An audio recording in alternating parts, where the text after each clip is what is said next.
No, if you want to figure where you're sitting is fine. How was the flight? Flight. Yeah. I did get back, it was Thursday, it was 11 sometime, Thursday, 11 p.m. Thursday night I got back. That was like I had seen with Maria, and she said you were coming, you were already in Singapore. And how long a flight is it, 14 hours or something? Do we have any? everything together was, it was 23, it was 24 hours, 24 hours. 24 Wow. hours, yeah. So do you fly to San Francisco or what? I flew from Saigon to Taipei to San Francisco to Boise, and it was San Francisco that was a 2.5 hour. Thank you. I'm trying to be Oh. able to Reconnect. Oh, open his, so it's not in a slideshow, there's, So it was one flight. I didn't know how to do it, I just put them all files in and don't. oh, okay. I think I'm gonna be able to look through them. Okay. How many plane changes? As I said, two, yeah. You changed Saigon to Taipei, Taipei to San Francisco, San Francisco to Boise. Where's Taipei?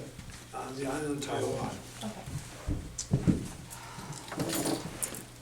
How many hours, Mike? Was it like over 24 hours? It was about 24 hours. It would have been better, except in San Francisco, I guess they said, somebody said they're redoing a runway or something. Wow. And it caused every plane We coming out. only have two. Oh, here we go, we're good to go, okay, all right, Okay.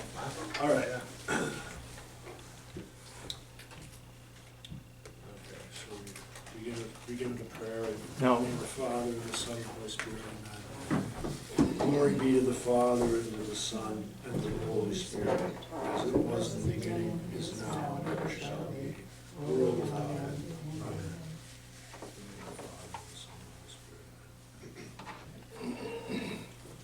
Amen. So I'm going to talk about my deep mission to Vietnam this from February through April. Michael, Yes. could you give, there are a few people that may not know, it's just a brief background on DEEP and Right. what you're doing. Right. Thank you. Okay. Yeah, DEEP stands for Dominican English Enrichment Program, which was, so how much history do you want? It was, Just an overview. okay, it was an idea proposed to the Western Province Executive Committee back, I don't know, 7 years ago, by then religious promoter Father Francis Lee. And the first trip, it involved teaching English to seminarians. Was or to religious as they needed. And the first trip took place in the summer of 2018 when I went to a Dominican House of Studies in Saigon and taught for a month.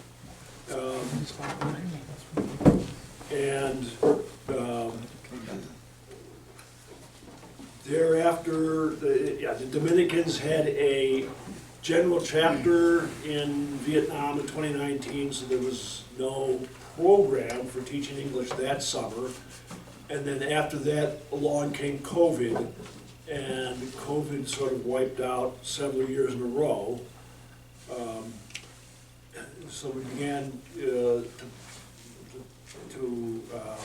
plan again for the academic year 2023-24. And for teaching English to seminarians and religious. The program has also entailed teaching via Zoom or Google Meet or whatever, and we still have that ongoing for a few students who are either Dominican sisters or Dominican friars who are studying remotely in this way. Is that where you stayed, Mike? Excuse me? Is that where you stayed? Yeah, Is that- yeah, That's yeah, the I'm Dominican house? about ready to get to that, yes. The, the future of the program is in, let's say, a state of Question. a question, right? And that's something that I'm gonna work with John and with Father Francis, and, you know, I'm gonna write some sort of report up, and we'll figure it out. But I did tell everybody that I was visiting that, you know, don't count on us for the coming academic year. If there's something we could provide, it would be, you know, starting the 2025-26 academic year. Okay, so what you're seeing up here is the Durando Institute in Dalat, Vietnam. And this is a seminary run by the Vincentians, the Congregation of the Mission. And it's not a Dominican institute. It's, and, That's you know, beautiful. that was, you know, an issue that we ran into for this 2023-24 academic year was that it turned out that the Dominicans did not invite us to come to teach. But we got this invitation, and Father Lee's recommendation was go ahead and do it. There were folks who were opposed to doing it. My perspective was we need to demonstrate that we're capable of providing this service. And if you'd want to provide it to Dominicans in the future, it would be a good idea first to validate that we can do this thing. Yes. My question, originally you did teach the Dominican seminarians, right? In 2018. 2018, right. 2018, that was Dominican seminaries, yes. Right. Yes. And that was a summer program. This is an August through May program here. Have they been moved from that monastery or that site, the Dominicans? That you were, I had a confusing conversation on my last day there that made me think that perhaps they're but they're still in Saigon, but they may not be at the same site where I was teaching. Okay. So I don't know. Short answer is I don't know.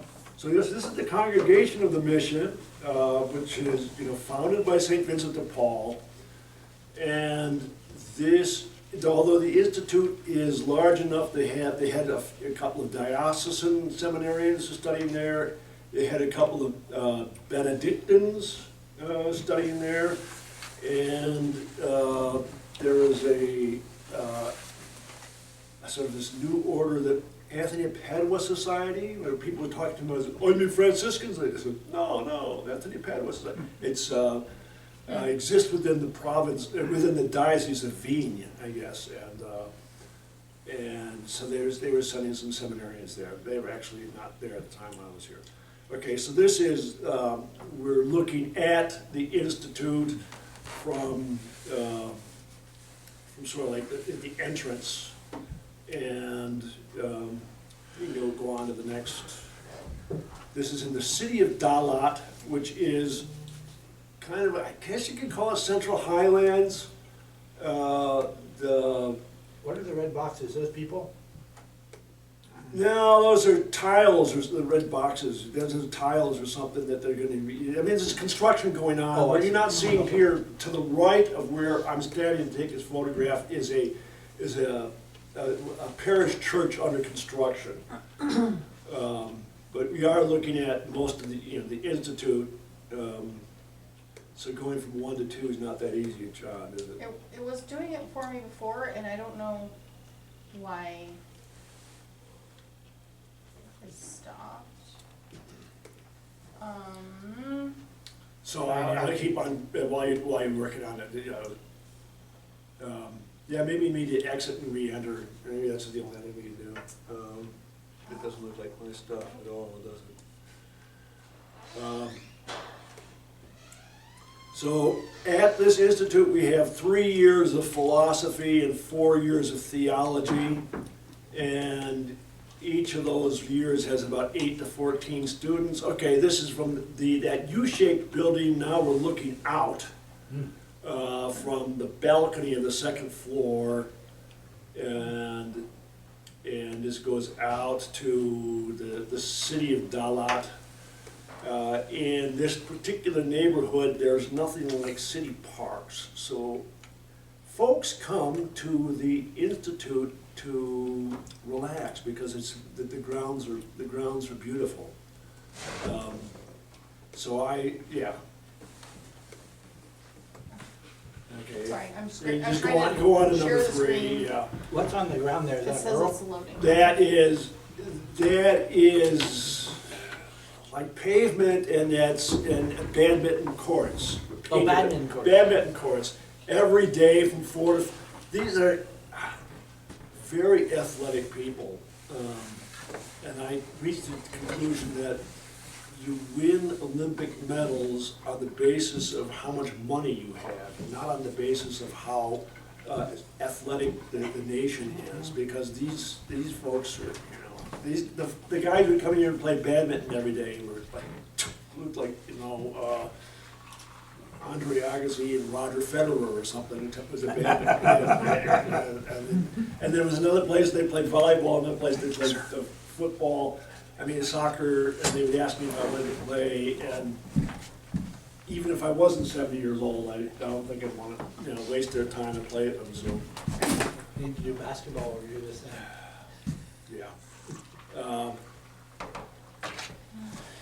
So what can I say to you about the students? They have, as I said, there's theology and philosophy going on. When I went to Vietnam, and it was the summertime, that was an intensive English education is what they were receiving at that time. Here you're kind of shoehorning yourself in between philosophy and theology.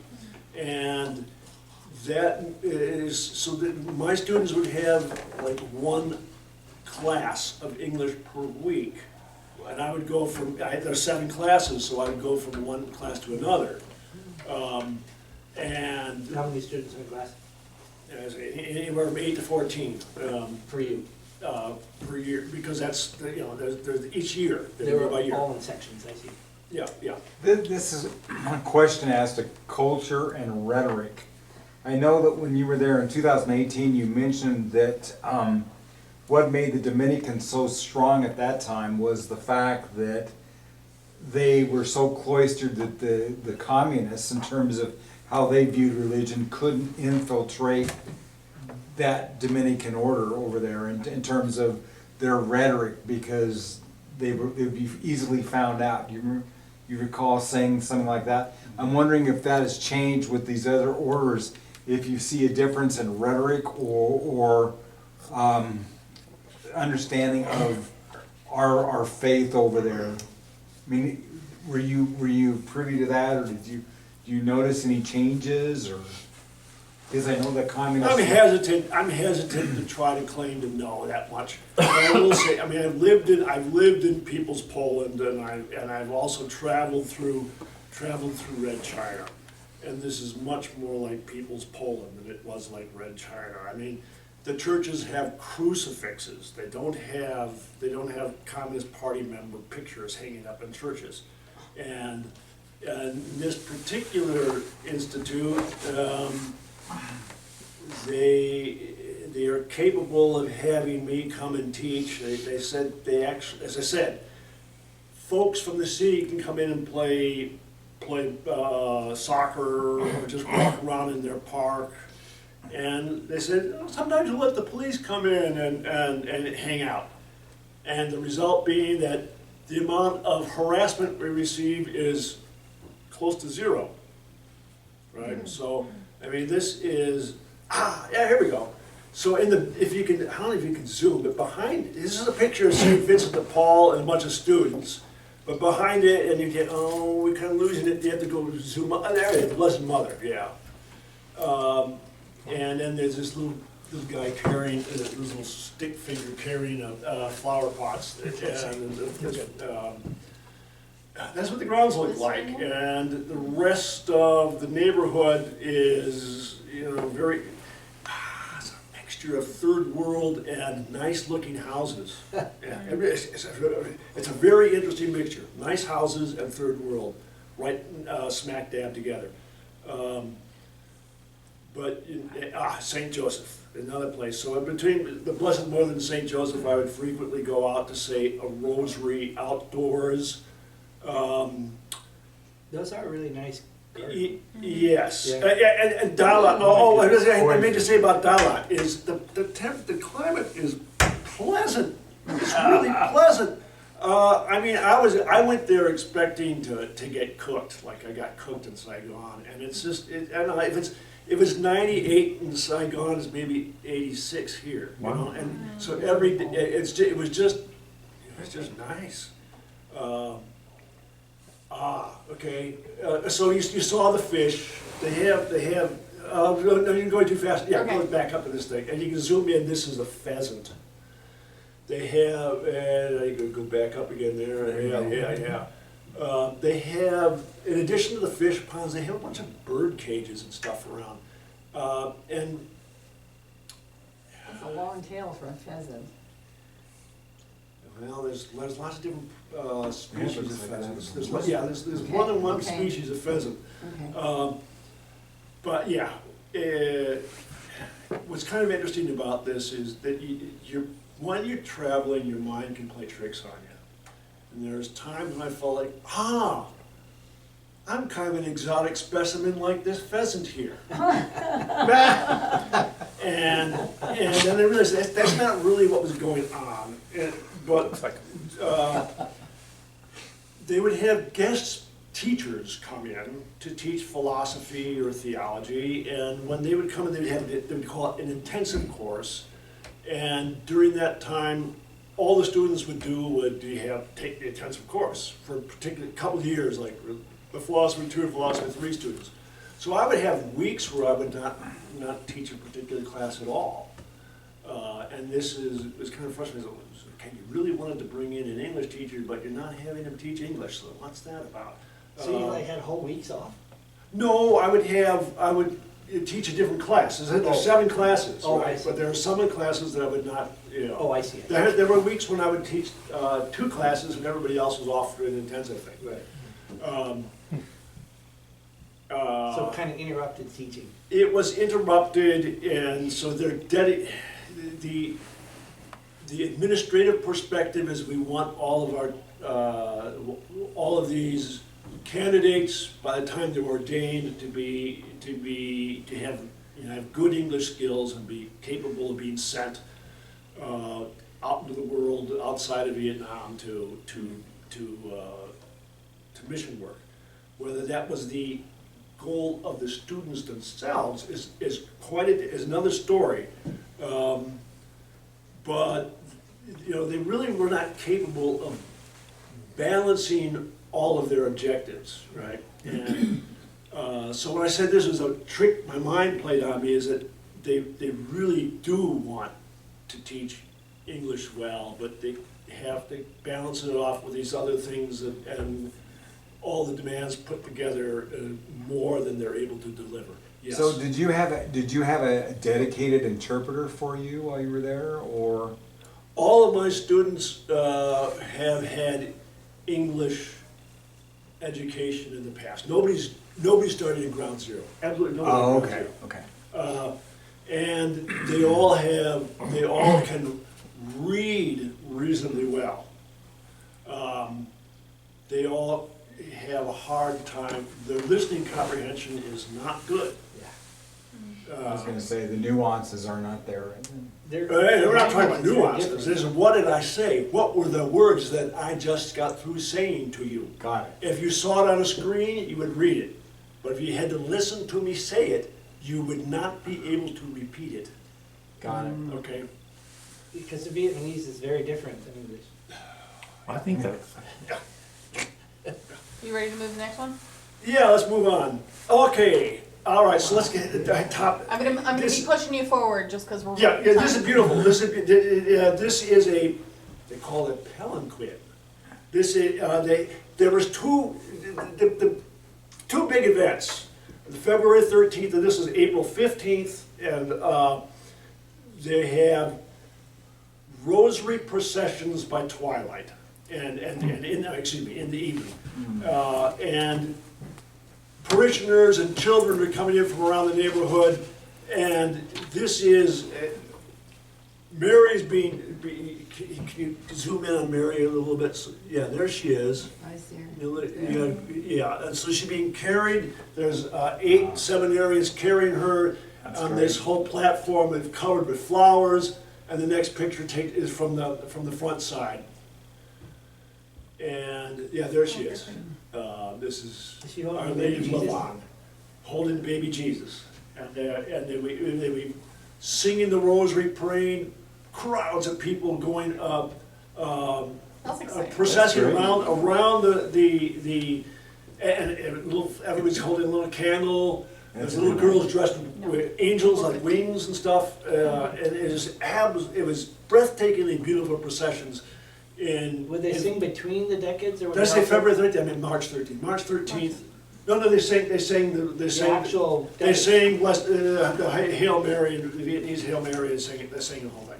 Wow, Yeah. yes. And Okay. and then this ended up right by the statue of the Blessed Mother that we saw earlier. And this is probably the highlight of my time there in Dalat with these 2 processions, these evening Can you processions. zoom in on that baby Jesus?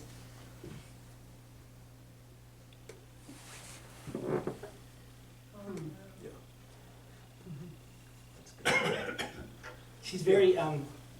European, I think, in terms of color. Do they admire fair skin? Yeah, I don't know why she looks like this. And I'm not gonna go into it too much in detail. Yes, John. I remember Father Francis Lee told me one time that the English translation for their word for white is beautiful. Ah, so they do. Yeah, yeah, for the white race. Interesting. Okay, You ready? so I guess we move on, yeah. That's like- All right, so this is, Dalat, the area is kind of like the Appalachians or something, and you don't have to go far out of the city. This is this waterfall. There's a picture of me with Father Huang, who's one of the faculty guys there. He took me around. This is Holy Saturday, I guess. Yeah, there's a waterfall. The next one is by a lake, Twinlund Lake. It's also just outside the city, although it looks like you're way out there someplace. You're about 3 miles out of the city. How far are you from the equator? I don't know the latitude. I'm guessing it'd be about 12 degrees north or 14 degrees north or something like So that. it's much more temperate.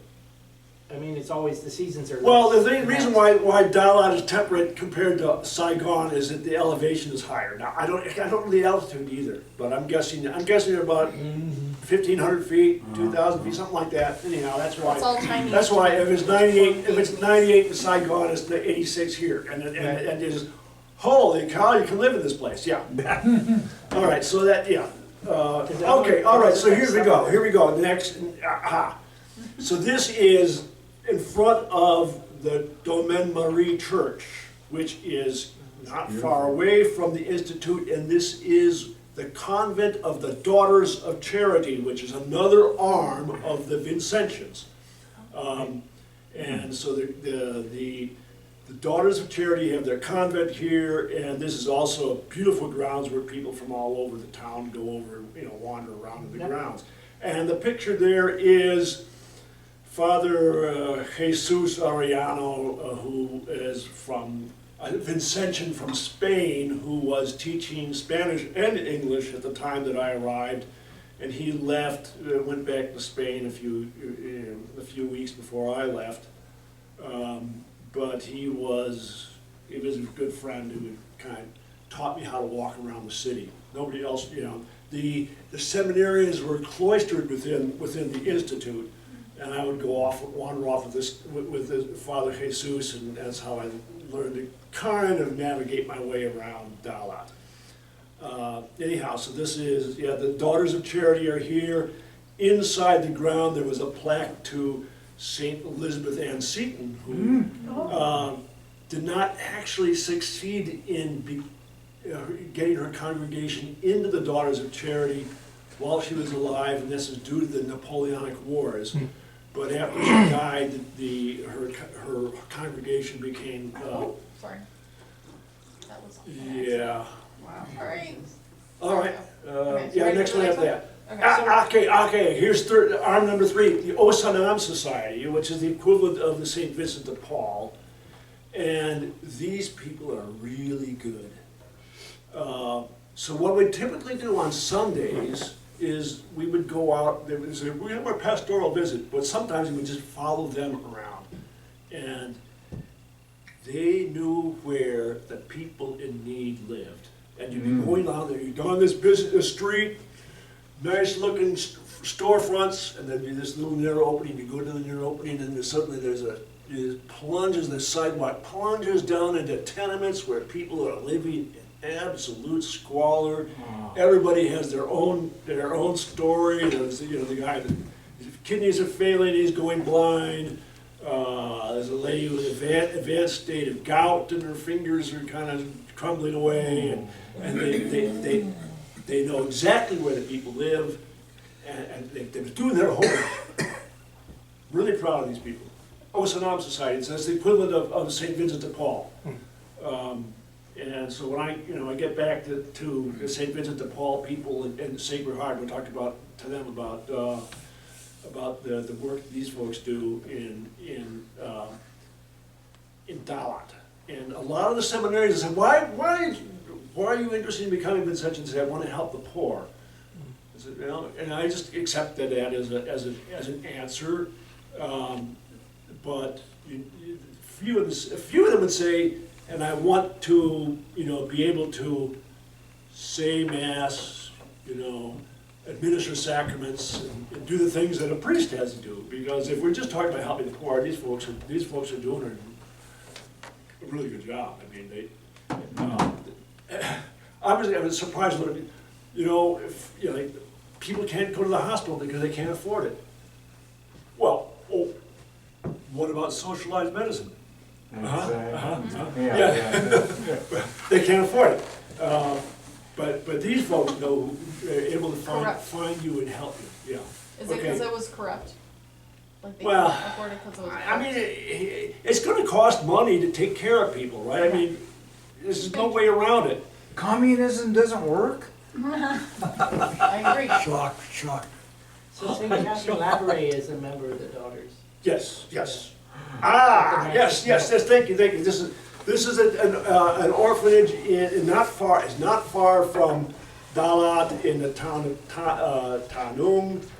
And why do I have this here? Because, as I said, we went on these, I see Mike. yeah, that guy, there's the Spanish One of priest. the tall ones. Right. The rest of it, yeah. And so, yeah, we would go on these pastoral visits. And I went once to a psychiatric facility and found out that all the paneling along the walls that made the inside of the psychiatric facility look so nice had been founded with the Spanish priest and found some buddies from before he came to Vietnam. He had been on Long Island. He called back the folks in Long Island, got some money, and they helped fix up this psych facility. And said, hey, I know church builders in Idaho. And so I contacted church builders, and my boss, Father Dwight, who had communicated with prior to going to Dalat, said, I would like to have help with providing water containers in the village of Phinh Ho. And then I contacted Marty at Church Builders, and we started to get this thing going. And he said, "But we have donors who want to help an orphanage." So I said, okay, Father Dwight, what orphanage should we support? He said, let me take you out to Tanoon.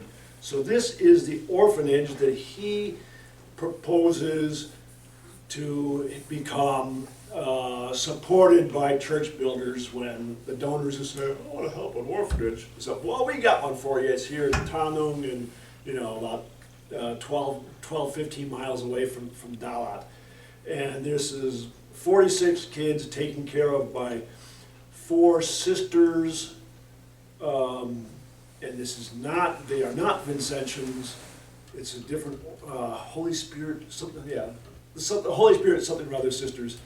And a couple of them are, well into their 70s. But there's 4 of them taking care of 46 kids.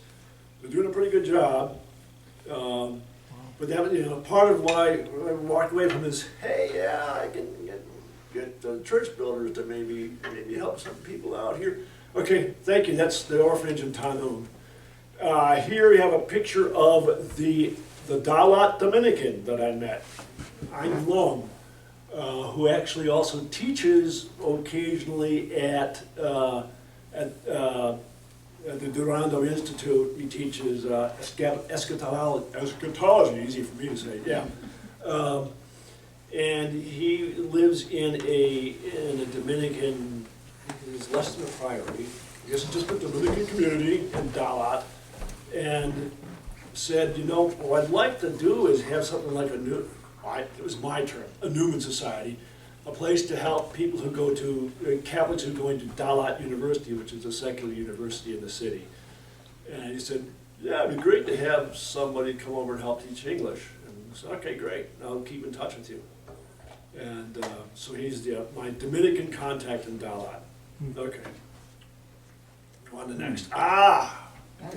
So I received, Father Francis said, I'd like you to go to meet my family in Hue. And so the weekend after Easter, I took a bus to Hue, and his sister met me at the bus station, and she took me to the family home. The family home has stood for 150 years. Wow.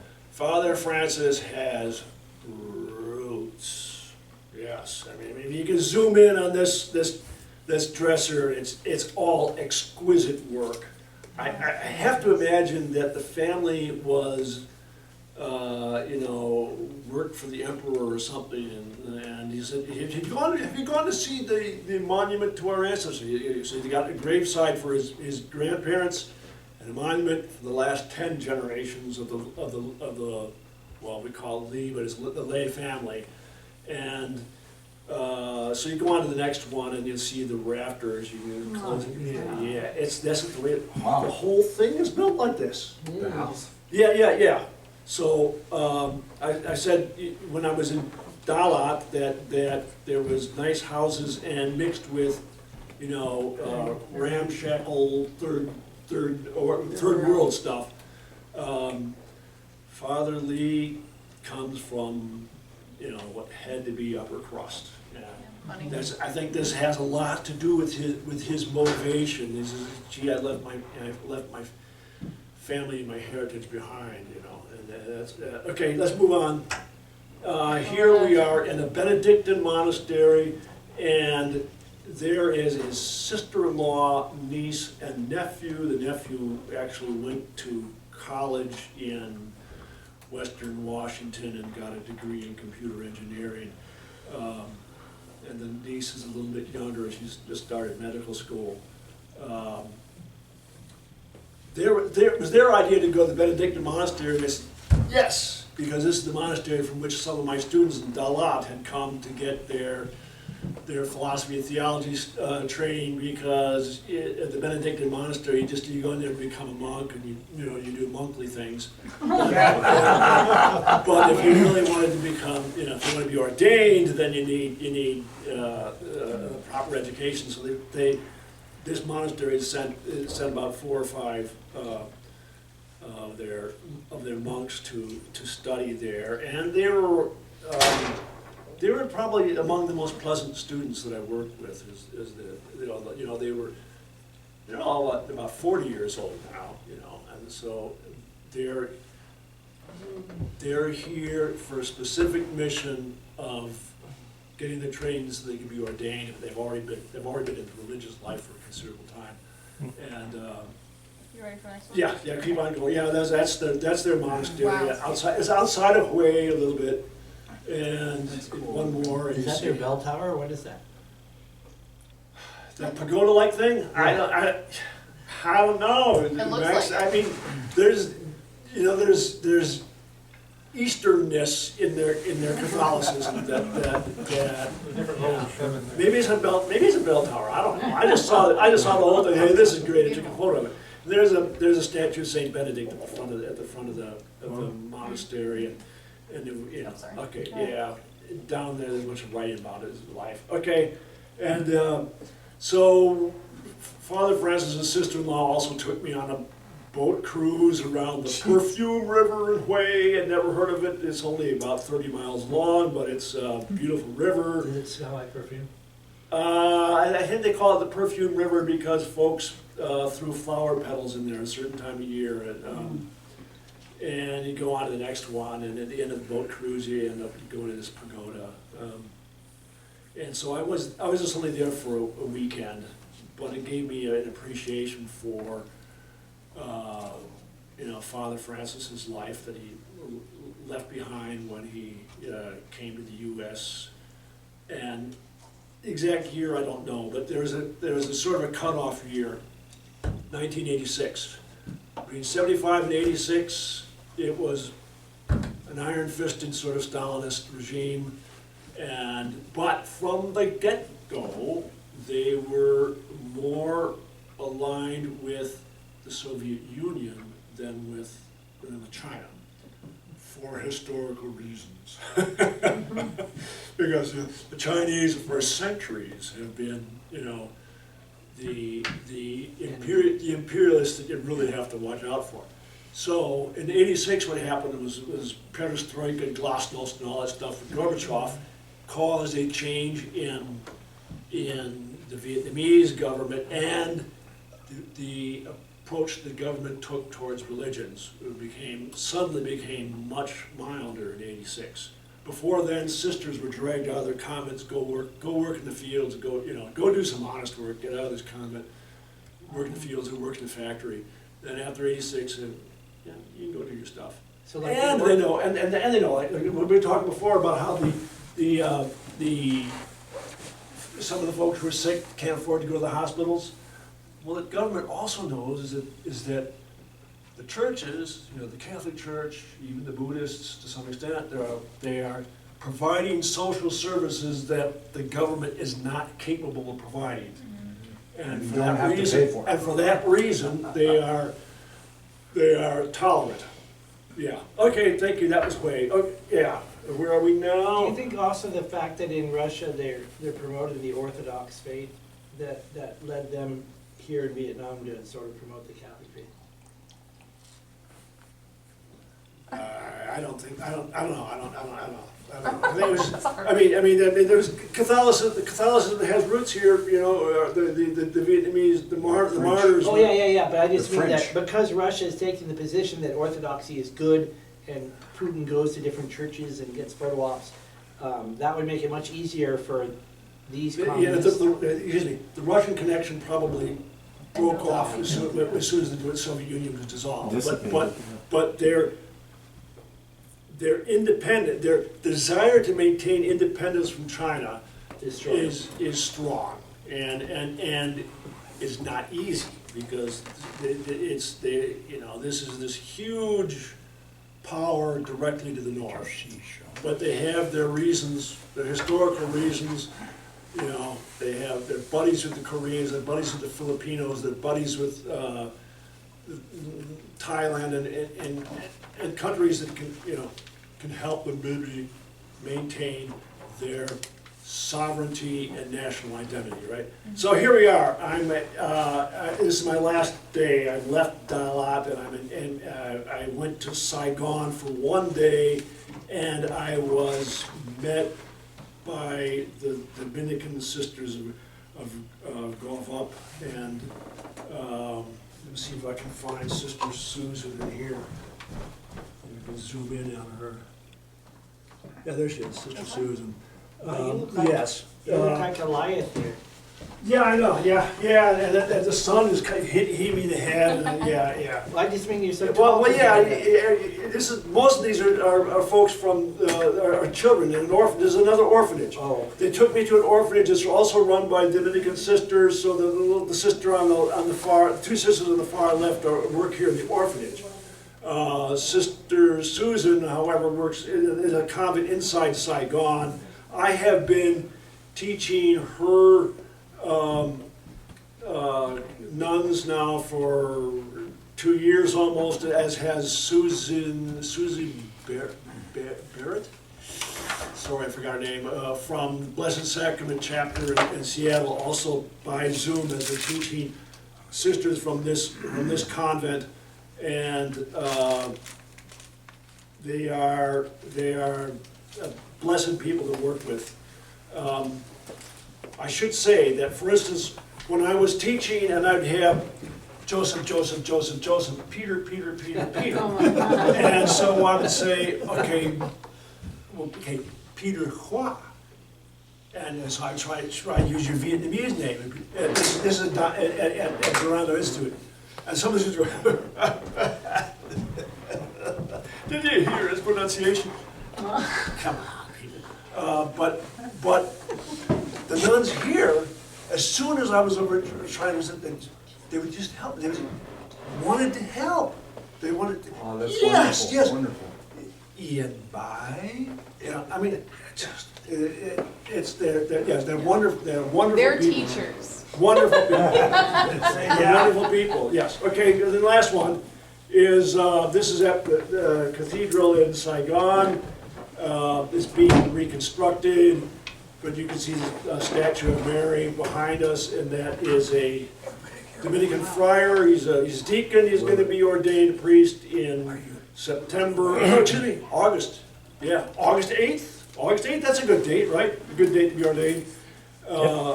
And he's been expecting, he might go to the Philippines, so he's been trying to work on his English with me via Zoom. I've been a student of mine for about a year now, Brother Peter. And so after the morning that I left, he came. I met with him. He took me a little bit around the city, and then took me to the airport. And some of his people say, "Why don't you come and teach us?" And we'll see. So thank you. That's my. Thank you so much, Mike, for That's awesome. your What's What's the dedication. population of Catholics in that area? From province to province, I don't know. There's some provinces I suspect are more heavily Catholic than others. The country is 6 to 7% Catholic, and it's been rather steadily that way. And I had this good conversation with Father Huang, the guy who was with me by the photograph by the lake. And he said it's not. I said because of the government. He says no. Nobody really cares about the government. Is you know the parable about the wheat and the tares? Well, when the missionaries came along with the colonialists, right?